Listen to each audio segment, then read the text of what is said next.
अस्सलामुअलैकुम, मैं आपकी होस्ट मुस्कान। आप देख रहे हैं सोशल न्यूज़। कराची से रिपोर्ट करें आप Siddiq. Non municipal corporation Gadakh के चेयरमैन तारिक अजीज बलोच, MP और पाकिस्तान पीपल्स पार्टी ज़िले मलीर के सदर राजा अब्दुल रज़ाक बलोच, वाइस चेयरमैन जाम मोहम्मद जोटियों ने ओल्ड थाना से साले मोहम्मद गोर तक सड़क के तामीराती मनसूबे का इफ्तिताह किया। इस मौके पर चेयरमैन तारिक अजीज बलोच ने कहा कि यह मनसूबा क्लिक प्रोजेक्ट के तहत शुरू किया गया है, जिसका मकसद गडाख टाउन के अवाम को बेहतर सफरी सहूलियात फराहम करना है। हमारी अवलीन तरजीह गडाख टाउन के अवाम को बुनियादी सहूलियात की फराहमी है और हम तमाम इदारों के साथ मिलकर शफाफ और देर पर तरक्की को यकीनी बनाएंगे।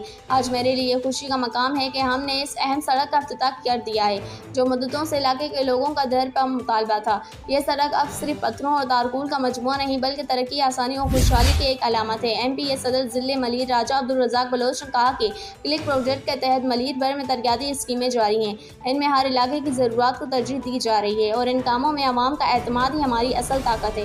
वाइस चेयरमैन जाम मोहम्मद जोटियों ने कहा कि यह सड़क मकामी आबादी के लिए न सिर्फ आसानी पैदा करेगी, बल्कि माशी सरगर्मियों को भी फ़रोग देगी। बहुत जल्द गडाख टाउन की दीगर स्कीमों का इफ्तिताह भी किया जाएगा। चेयरमैन तारिक अजीज बलोच ने मजीद कहा कि क्लिक प्रोजेक्ट गडाख टाउन के फोकल पर्सन सरफराज अहमद खत्री और मोहम्मद शर्जील खान ने इन स्कीमों पर अमल दरामद में अहम किरदार अदा किया है। इनकी इंतहाई मेहनत, बर वक्त राबताकारी और मकामी ज़रूरत को उजागर करने की कोशिशों को भी सराहा जाता है। इस मौके पर UC chairman Anwar Baloch, director information Rizwan Sabir, sub engineer Arshad Baloch, focal person clerk Sarfaraz Ahmed Khatri, Mohammad Sharjeel Khan, PS chairman Lal Jan Nabi और दीगर भी मौजूद थे।